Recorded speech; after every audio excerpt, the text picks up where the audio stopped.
Welcome to PCI Webinars. Today's webinar, Circulating Non-Traditional Items, One Library's Success Story with Dan Mickelson. Dan received his Master of Library and Information Science degree from Clarion University of Pennsylvania. Dan has been in library management for over 10 years and currently serves as library director of the Springville Public Library in Springville, Utah. The Springville Public Library serves a population of 34,000 citizens in a growing community 45 minutes outside of Salt Lake City. The library has been named Utah's Best Estate for 5 years running, with acknowledgement of stellar service to the community. Outside of the library, Dan enjoys hiking and biking and spending time with his twin 6-year-old girls. Coming to you now from Utah, it's Dan Mickelson. Hello everyone, thank you for joining me today. I'm excited about today's presentation and some fun ideas to share with you. So let me start by just, you might be curious who I am, and thank you so much, Anne, for that nice introduction. So I'm just going to share a few more tidbits about myself. And I do apologize in advance. I am getting over a cold. So if I have to mute my mic to cough for a moment, I haven't run away. I'm still here. All right, so I have been in library management for over 10 years, but I started a few years before that as a library assistant, and I've just loved working in libraries. I found my place. I've worked in Colorado and in Utah. And what you think of maybe when you hear those states is the mountains, and I do love the mountains. I also do love the beach, and that's why here in the picture I'm sharing with you, I have a picture with me and my twin 6-year-old girls, and we just went to the beach a few months ago, and that was a lot of fun. And so I'm maybe guessing that you guys live a little bit closer to the beach than I do, about 10 hours away. So if you don't mind, since I see here Kate and Tony and Terry Ann have added in some information about where you're located, maybe just tell me how far away from the nearest beach you are. And while you're doing that, I will just keep talking a little bit about me and my library. So I work at the Springville Public Library, and some of these statistics were just mentioned. But we are a busy, happening place. We have an operating budget of about $1.1 million. Our circulation annually is just over 2/3 so that's great. And we have about 16 FTE, and that's spread out over about 30 staff, so a lot of part-time staff. Okay, Tony's making me a little bit jealous here. 5 minutes from the beach. 30 minutes. Wow, you guys, okay. All right, well, I'll try not to think about that too much. It is at least nice and sunny here in Utah today, so that's great. Let me show you the next slide here, which is a little sneak peek of the inside of our beautiful building. So we have really focused a lot of our time and energy on kind of a merchandising model that matches a bookstore. So we want it to be bright and open, easy to browse, tidy to look at, and that will kind of come into play a little bit later as I talk about what we're here to maybe discuss as a group. All right, so this is just a quick overview of our discussion today. I've kind of broken it into 5 main areas. First of all, talking about what are discovery kits and why would a library be interested in having them? That's the name that we've chosen for non-traditional library materials. The next, since our kits are more than just the item themselves, I want to really talk about everything that we include inside those kits. Then, as you all know, when you introduce a new service to the library, it takes money and staff time. So I wanted to look at some estimates from our experience here. And then, of course, since we are librarians, we always like to look at both sides of an issue. So let's dive into both the challenges and successes associated with Discovery Kits.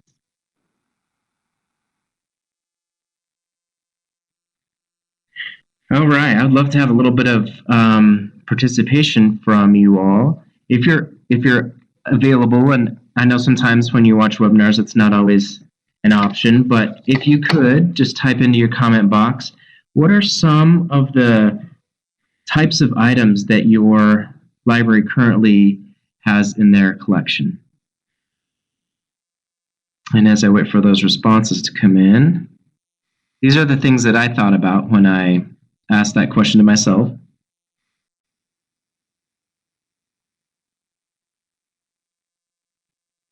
I think it's pretty typical. Libraries have books, movies, e-audiobooks, large print materials, ebooks, audiobooks on CD, music. We don't have a lot of music, just a few, and magazines. All right, let me look through some of these. Books, audiobooks, CDs, DVDs. Thank you, Michelle. Oh, mobile hotspots, very cool. We are kind of dabbling in that here too, so it's great to see that's something you guys are doing. Oh, Vox books, yeah, we were just talking to the vendor at PLA about those, and yeah, interesting. Thanks, Karen. Okay, children literacy kits, park passes and tickets, great. Launch pads. Ooh, Braille books, flashcards, fabulous. Wow, you guys are great. So you are already kind of on perhaps the bandwagon of sorts here. It's great to see. You know, when I ask, and I'll get into some of these things later, but I always like to kind of see what other libraries are doing and maybe grab some of those ideas and see how they might fit in here. So what I want to kind of do briefly is just think back maybe, 30 years ago, plus or minus 10 years. A lot of the items that we've listed here and talked about may not have been part of the library's collection. So the challenge for libraries has been, whereas before we could just focus on books as the main item that we circulated, now we have to split our funds so many different ways. But I think the good news is that we've adapted over the years to the different needs and wants of the patrons. So how great is it that today we are able to offer the format that our readers prefer?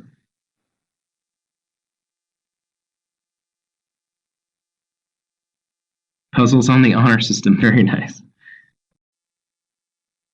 Okay, so as a group here, leadership team, we discussed this idea a few years ago, and we kind of felt like that as our collection changes over time, and we're really trying to meet the needs of the community, broadening that scope of what we circulated felt natural. Okay, I'm going to go off on a quick tangent here. So do a quick mental exercise. When you see these two different things, these items, what's a word or maybe a couple words that come to mind when you see those items? And I'm going to guess that it's not these words: horseless carriage or cordless phone. Those were terms that were used, back in the day when these were fairly new technologies. And it's kind of interesting that they used a term that's kind of associating it from the item before to differentiate it. So, we don't refer to cars as horseless carriages, or our cell phone or phone as a cordless phone. If you were to mention those terms to a teenager, they might just give you a strange look. So how does this relate to today's discussion? Not to get too hung up on the names that we use for things, but in the library world, we often refer to these unusual collections as non-traditional items. And I think that's kind of maybe a confusing term for patrons who might not know what we're referring to. Well, what's a traditional item? And this is different from that. So what we have done, and I already spoiled it, we have used the term, oops, I went too far. We have used the term discovery kits to help explain what these items are. Sometimes libraries will call these collections maybe a library of things, and I think that's a little bit better at helping connect to the user that may not know what we're talking about, what's going on here. But we wanted to kind of use a name that communicated the experience of learning something new. So this term avoids library jargon. It hopefully gets people excited about being participants, and it reinforces the idea in today's world that the library is a place to find something new.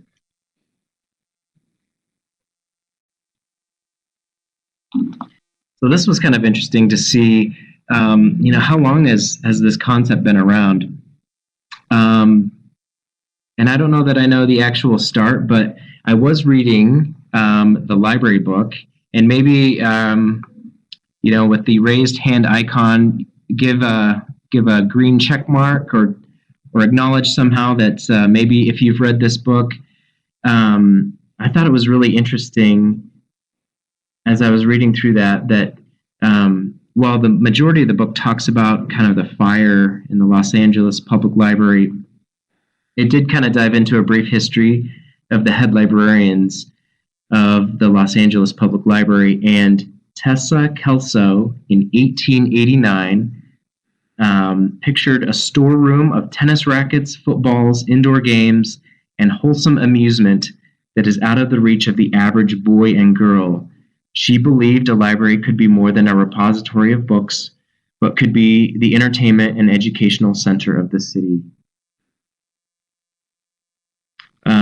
So I thought that was interesting. This concept is not new, but it does feel like that there's a lot of momentum here in the past decade. I first heard about it at a library conference about 10 years ago, and the idea stuck with me. So many of you have shared some of the things that your library already checks out that kind of falls under this category. Let me just go back to the discussion panel, and if I could solicit some comments from you, what are some other ideas that maybe haven't been mentioned that come to mind when you, or maybe you've seen or heard another library? So let's just pause and kind of see what people have heard, or maybe something interesting to you. Okay, Kate, tools. Yeah, I think when I went to that session 10 years ago, they were talking about gardening tools, and that was the that was kind of the interesting thing. I was like, I still haven't done that, but scientific calculators, interesting. Baking supplies, okay. Yeah, we'll talk about that one in a moment. Yeah, these are great comments. Thank you all. So as you kind of see some of these ideas come across the chat discussion board there, just be thinking, do any of these items fall into your library's mission or goals in any way? Do they match your community's needs? I'm going to go off on another little tangent briefly. And maybe, again, you could acknowledge somehow. I'm not sure if the agree button was a way for me to, I don't know that I saw that. So maybe just write a yes if your library has a makerspace inside it. Okay, great. So we have a yes, maybe some plans in the works to do that. Hey, this is exciting stuff. So for us, when I think about makerspace, I think some of our biggest challenges are, number one, a maker, and number two, a space. Number one, so do we have a dedicated staff person with the knowledge to help that happen throughout all the hours that we're open? And for us, the answer was no.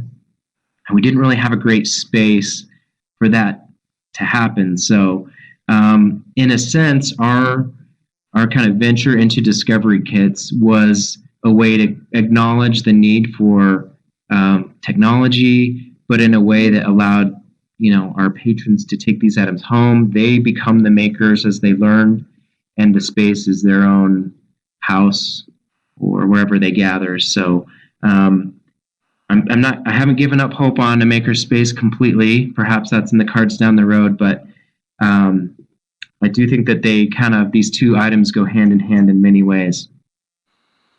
All right, let's proceed. So let's talk a little bit about, since we decided to jump into this world of discovery kits, where we started about a little less than 3 years ago. So hopefully you can see on the left was the list of the 16 different items. Some of them were repeats that we began our collection with. And we kind of had them broken into different categories. Some were technology, some were maker items, some were just some physical activities like snowshoes. Not snow hose. I don't know what those are. Those sound really cool. But that's that's a typo on my end. Apologies.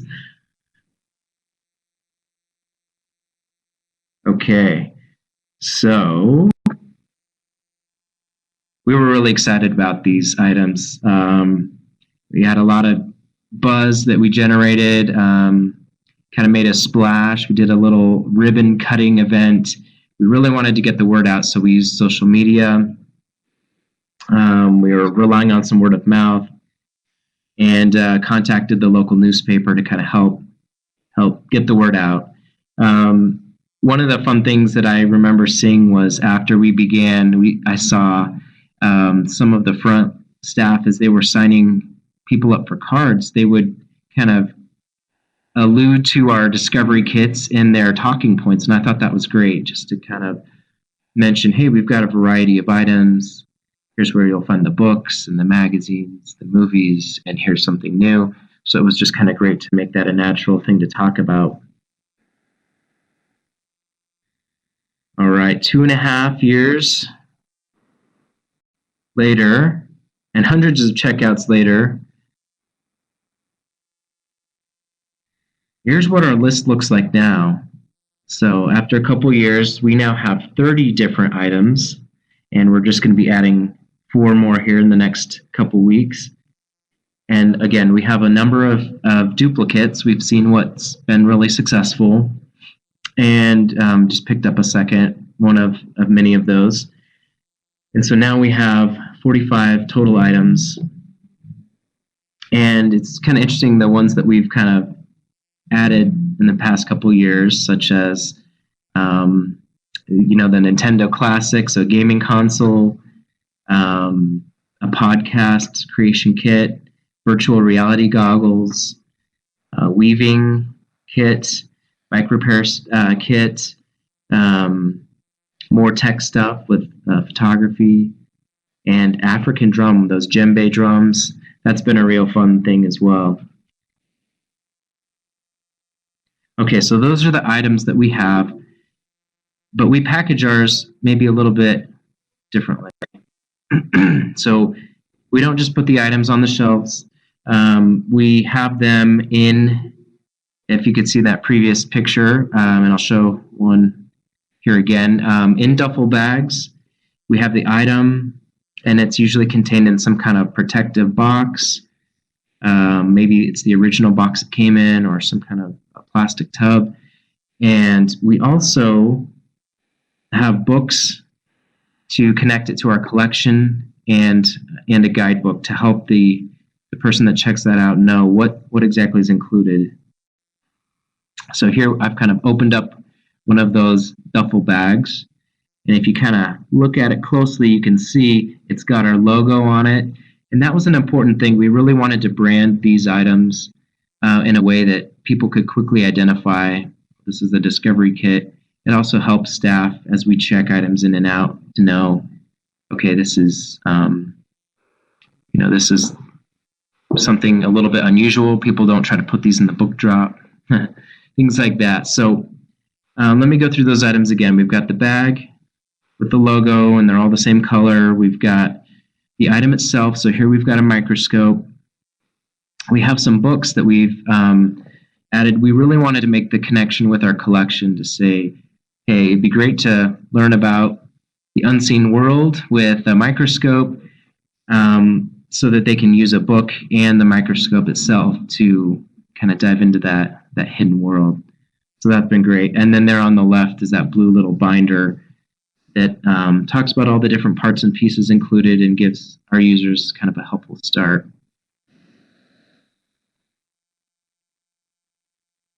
And then the picture on the right, you can see how they are situated on the shelves. We had to kind of use 2 shelves back to back to be able to kind of span the length of those duffel bags, but they fit quite nicely.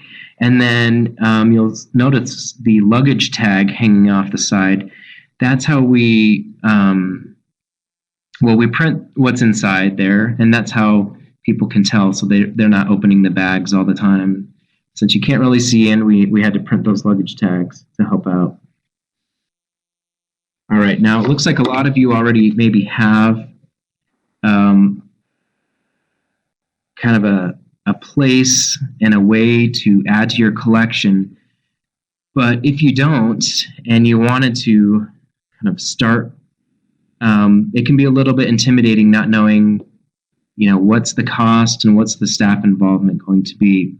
So I thought we'd kind of just review a few things related to kind of what it takes, what resources are required, at least for us, to make this happen. So we talked a little bit about those discovery kit bags themselves.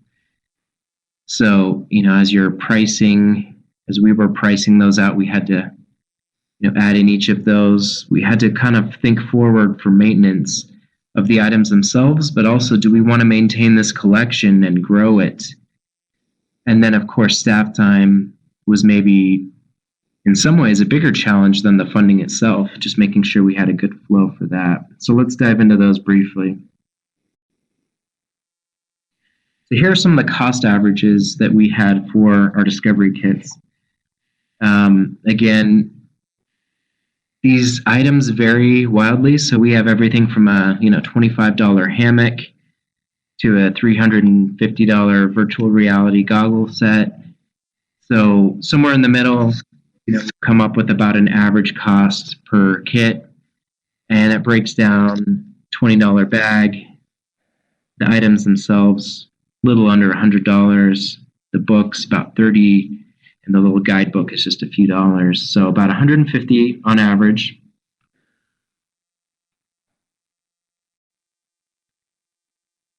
And then if we wanted to maintain this and keep that going forward, we set aside some money in our budget to keep repairing those items that might break, and then also grow that collection based on customer demand and interest. So at $750, with that, doing some quick math in your head, that translates to about 5 more items per year that we wanted to slowly add. Comes to a little over $1,000 per year to kind of sustain this collection.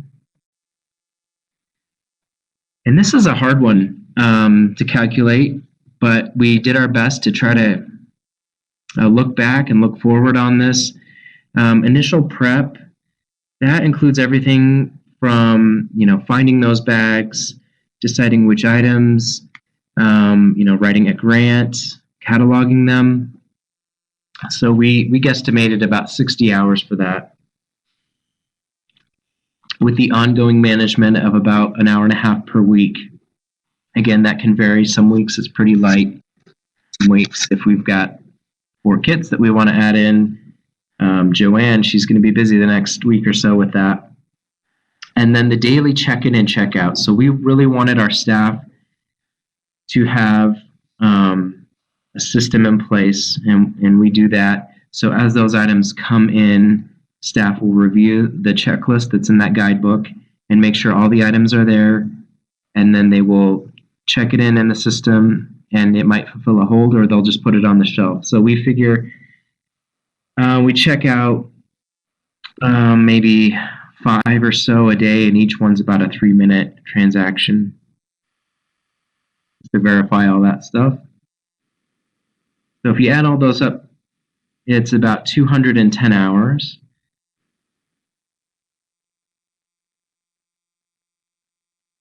Per year. So some of these numbers could be really helpful, if you're trying to make a pitch, knowing that first year is going to cost a little bit more money and maybe some extra staff time, but going forward, about $1,000 a year. And that's just for us at about 5 items per year and just maintaining that collection.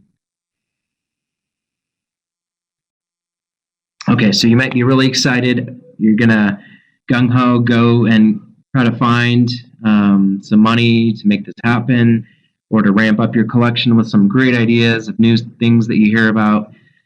And so thinking about possible funding sources, it'd be great if your operating budget has that kind of flexibility. Many libraries aren't in that position, and so they might be looking at grants. And I do feel like there's a lot of great technology grants out there. So look to LSTA, look to some other, maybe your state library has some competitive grant rounds to help really make sure that the libraries have the technology that our communities need inside them. Could be your friends at the library or the library board, city council. Every library is different, and if there's anything that I've learned over working in a number of different libraries, is that we all, while we're very unified in our purpose, our financial situation and our funding varies dramatically from library to library. One possible thing that I'd like to mention, and I kind of do this with hesitation, is that you could ask for donations for some of these items. You could reach out to local stores or vendors, or maybe local hobby groups, business owners, to see if they could kind of supply some of those items. I think that helps encourage a little bit of ownership and community connections. But we opted not to go that route. We wanted to have something that was new, that we could kind of control, start with new items of our own choosing. But we have still kind of worked with some local businesses, and I'll talk about that here in just a moment. Okay, so the next question that I'd like to ask is, what are some of the challenges that you've seen with discovery kits in your libraries, or even if your library doesn't have these types of items, just kind of brainstorm what kind of challenges come to your mind by having these items in your libraries. So go ahead to the comment box if you'd like, and just maybe think of what challenges exist with these items. Yes, thank you, Michelle. Replacing unreturned items, yes. I'm going to jump to some of ours here real quick. Continue to type if you'd like some of your thoughts. So these are some that kind of came to our mind. I've already mentioned staff time, but we just wanted to make sure we had our mind wrapped around, what is this going to look like? How is this going to impact our circulation? Michelle kind of mentioned that damage and theft, or maybe people that just never return them. You can pursue maybe with fines and collection agencies, but that still might not bring those items back. So someone mentioned cake pans earlier, and I think there's a lot of great kitchen tools that I'd like to experiment with, and we're still kind of on the fence, but we opted just to kind of hold off on that because of kind of sanitation issues. We wanted to make sure that we were able to, spend the time to clean an item if there was any chance that, someone's dirty kitchen was carrying some kind of nasty bug or whatever. In today's world, those are kind of the worries that we have and that our patrons might have as well. Liability was one that we thought of. We have a drone, which I'm not a drone expert, but I know there are some FAA regulations that govern drone flying. And so, what happens if, someone messes up and goes into the wrong zone? Are we liable at all? We have a sewing machine. What if someone gets injured? So we talked to our city attorney and just kind of made sure he was good with that. And we do have kind of like a little bit of a acknowledgement waiver. They don't really sign anything, but they just acknowledge that it's their responsibility. That's kind of how we've gotten around it, and he's been okay with that. Consumable materials. So here in Springville, Utah, our city's moniker is Art City, and we've also kind of struggled with the concept of perhaps like, it'd be great if there was like a watercolor set that we could loan out, and then we just kind of got into the challenges of paper and paint and those consumable. And it's not a total barrier, but it was something that's kind of put a roadblock in our way for a few different items. One that I don't have listed here, but I also just thought of was, we have those snowshoes, we have a bike repair kit, and those are kind of seasonal items. So, where do we place those when they're not in season? Do you have sufficient storage for those items? I've seen another library check out one of those stand-up paddle boards, and man, that'd be really cool, but that's not going to fit inside one of our duffel bags, so we opted to just stick with items that could fit inside a duffel bag. So again, there's some things that are falling outside of what we've chosen to do, and they may be great items, but we've kind of stuck with our system.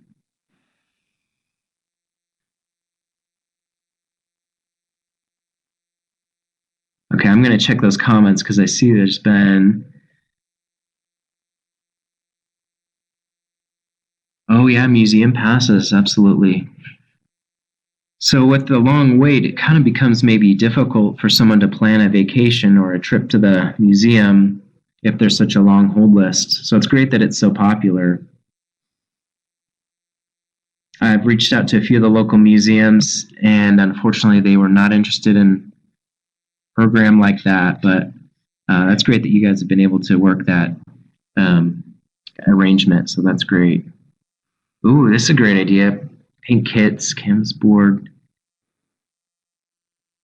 Okay, I'm jotting these things down, so thank you. We have a great local art museum, so I might talk to them about maybe creating like an art museum visitors kind of guide. So yeah, it's got my wheels spinning. All right, well, I'm going to keep on going here. Again, I want to just check and see if there's any comments or questions. We may just hold these to the end, so I just want to make sure we get through a few things so we can talk about our successes. Yay! So, and I'd be great. I'd greatly appreciate it if any of you wanted to share some of the successes that you've seen as well. But let me just share some of the things that we have seen over the past couple of years. So despite those challenges, our Discovery Kit collection has been a success. We've seen them be very high circulating. Even our lowest circulating item, which is the hammock, excuse me, has done fairly well. We've seen some local businesses support and created some new partnerships. And I just love the idea that we're offering access to technologies that are beyond the reach of many. Whenever we have excited patrons, that leads to positive advocacy here at the library. And my ultimate hope is that, perhaps some child checks out that microscope kit and it really sparks a passion, maybe for a career in medicine, and that they can kind of credit part of their start to Discovery Kit at their local library. I just think that'd be fabulous. So I'm not sure if you're able to see some of these, and it really doesn't matter because you have your own Circ reports that you run, and if you're like us, you love running these reports, and it's been fun to track our Discovery Kit circulation. They get checked out very often. Basically, what we'll see is that since we've set the checkout time frame for 1 week, and So basically, any annual checkout that exceeds 30 checkouts per year basically means that that item is gone for the majority of the time. And then when it gets returned, it might be sitting on the hold shelf for 3 days before the next person grabs it. So even the items that are very high in demand, they may only get 35 to 40 checkouts in a year. And then, like I mentioned, we haven't really had a whole lot of duds, even those that we're kind of like, oh, I don't know if this is going to work, but we put it out there. People are interested, and they will check them out. Let me give an example of one that I kind of felt like might have not been a big hit. We have an energy conservation kit, and inside we have a little device called a kilowatt. You can plug in maybe a toaster oven or a fridge, and it will track how much electricity it uses. And then we also have an infrared kind of heat gun that can help people identify maybe leaks in their home where the warm air is leaking out in the winter, and then they can act on that to kind of help improve their home's insulation. And I was like, I don't know that this is going to be a hot item, but it's checked out just like the others. It's been great to see. We love our excited patrons.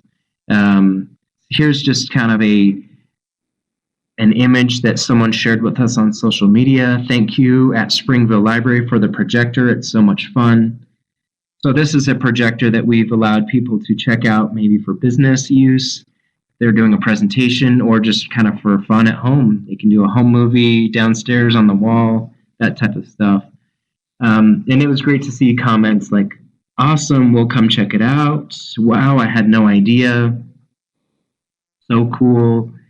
And then on the left, Daily Herald is our local newspaper. Great post. Would you mind if we shared it with attribution in the Beehive Buzz section of our print Sunday paper? Well, absolutely. That'd be great. So it's fun stuff like that we love to see. I'll continue with some positive feedback, which you can read there. This is amazing. I can't wait to try it. We love all the kits available. This is fun. On the right, you'll see that one of our patrons decided to check out the snowshoe kit, and she gave us a nice little shout out. I work best on a good dose of outside time, even in January, maybe especially in January, and with people that I love. A little snow adventure just before loading a kiln for bisque firing the other day. Thanks at Springville Library for the snowshoes. And then this one's kind of a fun story. We have a local ukulele club that meets in our library once a month on Saturday. And we talked to them and said, we would love to have some of these ukuleles be part of our Discovery Kit collection. And if they could recommend some ukuleles. And then what that offered that club was that if there was anyone that was interested in kind of joining, they could maybe check one out, take it home and practice, or that we might have some spares so that, if someone drops in, they hear the music, they come, and then they're curious, we have one for them to practice with. It's been a really fun kind of community partnership with them, the local music store, and to the point where this summer they're going to be doing a local festival, and we are going to be hosting that here at the library. So it's kind of great to be the place where people can come play music. Access to technology, absolutely. So try it before you buy it. I'm probably not going to spend $300 on some VR goggles, but I might want to try it, or at least give my kids a chance to try it. Hey, if it's something that we really love, then yeah, we can buy a set, but that's kind of a big leap of faith for many people to just jump in and do that. It's also great that we're really helping bridge that digital divide. So we're allowing anyone that wants to a chance to experiment with different technologies. Again, some of these items are expensive, or some of them may just be, hey, you want to find out what a telescope is like, but maybe you don't want to own it.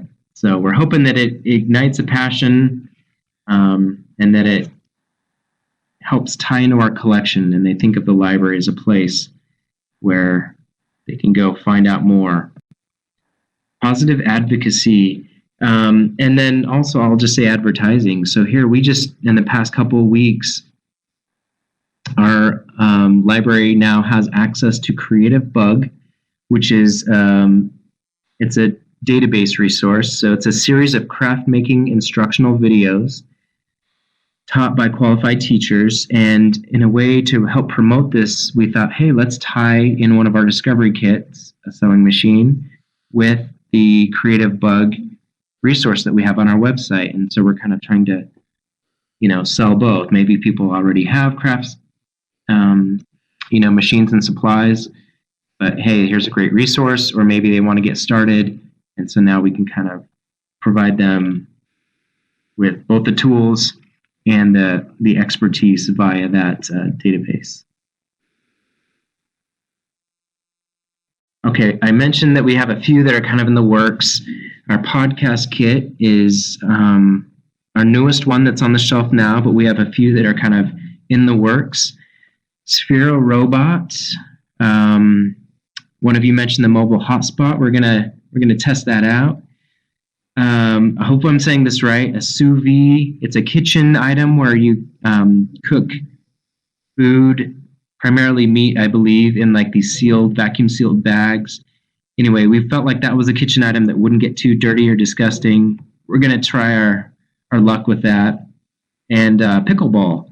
Not sure if that's something of interest in your neck of the woods, but around here there seems to be a lot of people that are playing pickleball. And so we thought we'd have a 4-paddle starter kit for anyone that wants to kind of give it a shot.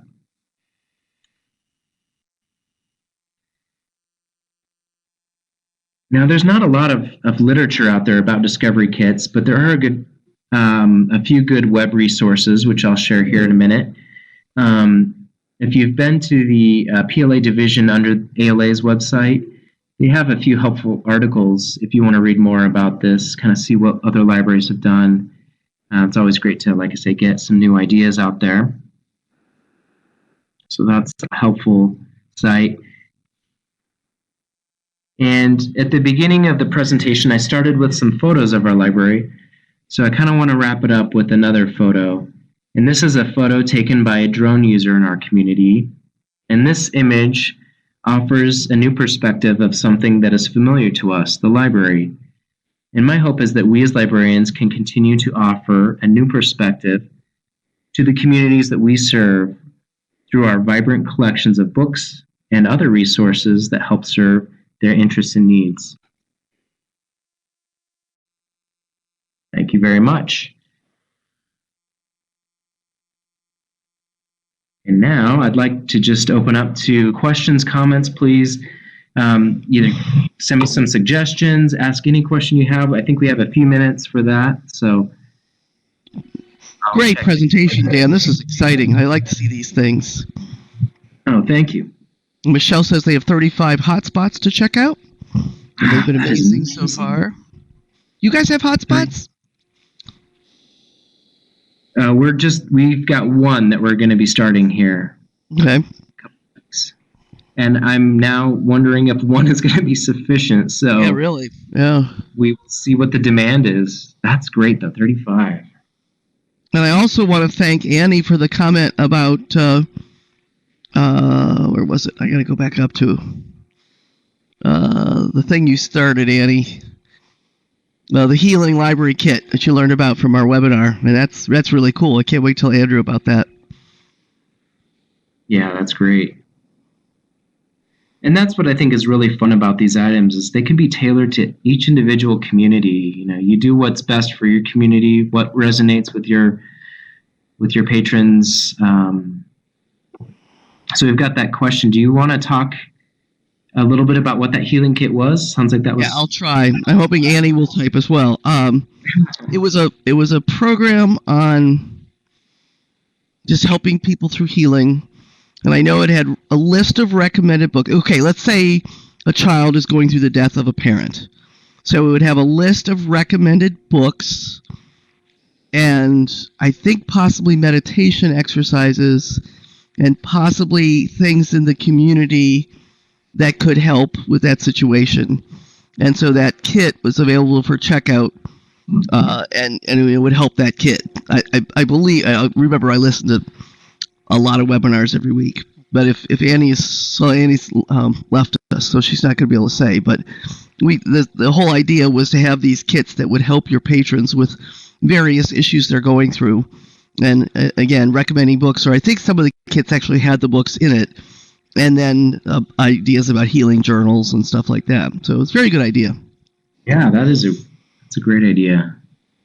Okay, so Kate says they have 7 branches and they have a total of 70 hotspots. And they have 99 people waiting for them.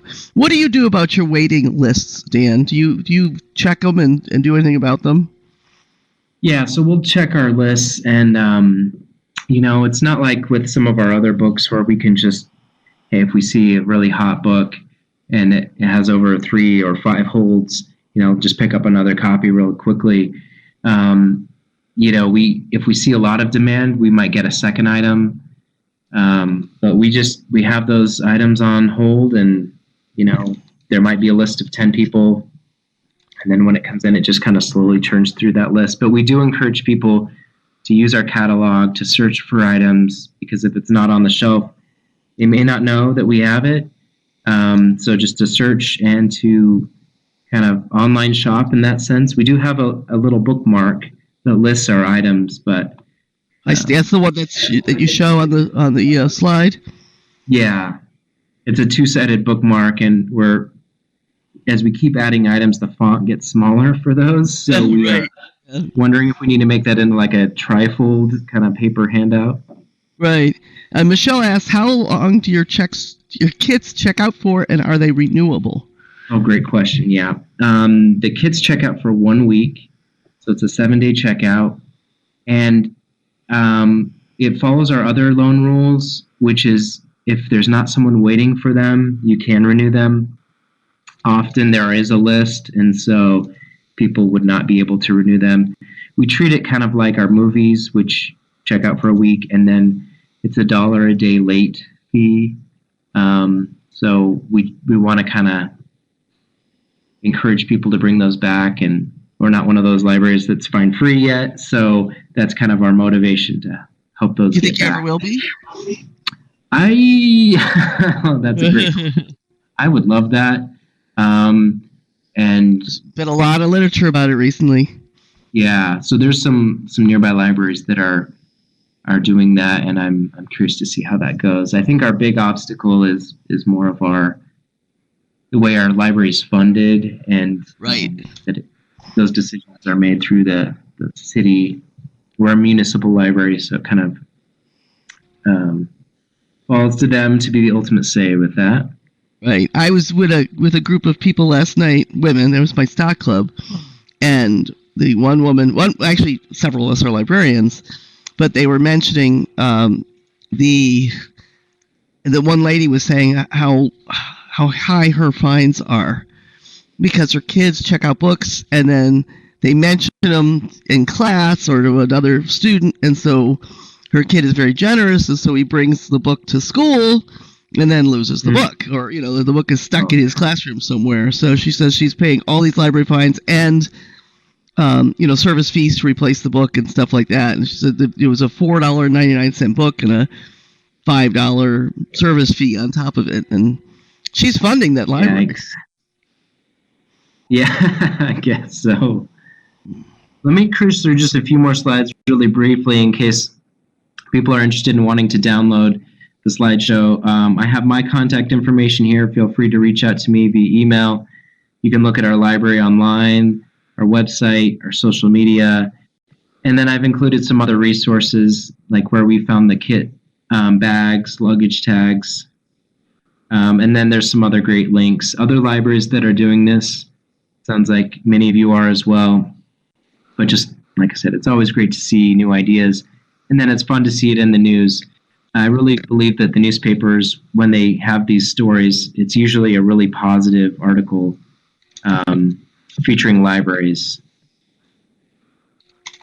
Have you had any issues? Can you give us a couple of? You showed a few of them on that one slide, but are there any stories you'd like to tell about an issue you had with these kids?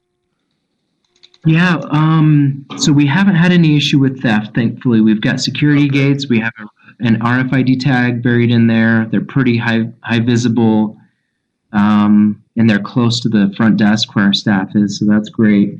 We have had the drone get broken and lost in trees, and we've had to replace that a few times, and I just always feel bad that, someone that loses that drone, it's caught in a tree, we got to get a new one. And they take that responsibility, so they understand it hasn't been overly negative, but you hate to see that happen. Yeah.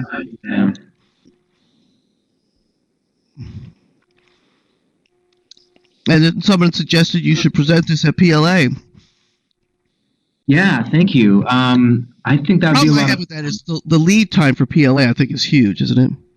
Yeah, so that's probably actually this year I would be having to plan for the 2022. But thank you, Michelle. That's kind of you to say that. And I had another question. Do you have any way to directly equate it to advocacy? I mean, do you tell these people when they're so happy with them, support your library, or I don't know if you have levies or anything like that? We're not in the moment now where we're really trying to bang the drum. Our bond goes for another 12 years or so, and so we're in an okay situation. But I do believe in just continual advocacy, sharing those good words. So we encourage people, just, hey, tell a friend about it, tag your friends on social media. I think social media goes a long way in today's world. Probably my favorite of these advocacy stories, it's more anecdotal, but just a few months after we began this, our mayor was talking to the local chamber of commerce and a bunch of business leaders.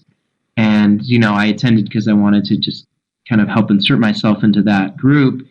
And, he was bragging about how great the library was. And I didn't tell him to say anything about this, but he mentioned that, he just had heard that, the library now has telescopes and sewing machines. And it was just great to have him be the voice to those business leaders of how great the library was.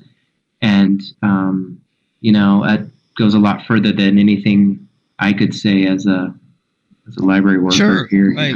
Sure. Now, I don't know how robust your programming is, but do you do anything to tie this into your programming?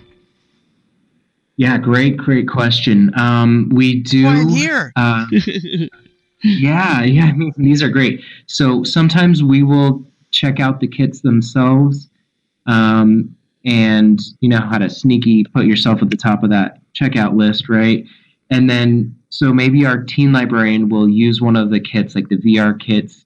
Hey, we're doing a program, and so back in the teen area, it's going to be all about virtual reality, and then they're going to talk about it, and they'll have those there for people to play with and experiment with, and then it goes back to being a kit. But that became so popular that she's like, I would really like one of my own that I don't have to battle with the patrons. And so I said, okay, let's do it. So they made that happen within their programming budget. So we've sprinkled some of these in. And even in story time, I've had a couple of our storytellers help promote to the people there, the caregivers and the kids, here's something that would be of interest for them, just to kind of help them. And that's not like maybe directly involved in that program itself, but just showing that we've got these different tools available. And, in some cases we can use it with our programming. But oftentimes it's just people taking it home and they're the ones doing that. Right. Well, very cool. All right. Any other questions out there? I've peppered the ground here with questions myself. You can always tell when I'm interested in a program when I can ask all these questions about it. All right, I don't see anything else coming in, so I just want to thank Dan for putting together a tremendous presentation. I really like the bags you selected. Those are just, they're so cool, and seems like they would fit anything. Really a perfect display item, too. So that looked really good, and I think you've got everything all together. Oh, do you have any way to inventory what's in the bag when it comes back? That was the other question, because we've had a lot of people that check out something like this. Yes, so that's, if you remember back to one of those slides, there's that little blue folder, and that first page will have, and this is mostly for staff more than for the patrons, I would say, at least my perspective, but it will say, it's got one telescope, this book, The Hidden World, the second book of this, and it will just, and that one's a particularly challenging one because there are a lot of little pieces to that microscope kit. Right, and right. Not all of them are quite that complicated, but yeah, it's broken down really simply for the staff to check in on it when they come in. But then also, oh man, when I've taken some of these home, those items get put in all kinds of places thanks to those kids, right? And so as I'm returning them, I go through that checklist. Hey, do I have everything that was inside that? Well, that's cool. Very cool. All right, I've exhausted my questions, and I don't see anything else coming in, so I just want to thank Dan once again, and thank you all for your active participation. And those of you that asked for the healing kits, I will go through our programming and look for that, so you don't have to do it yourself, and I will send it out to the several people that asked for it. So thank you all for attending, and thank you again, Dan, for a terrific presentation. We hope you have a great weekend, and we look forward to seeing you again at another PCI webinar. Have a great day, everybody. Thank you all.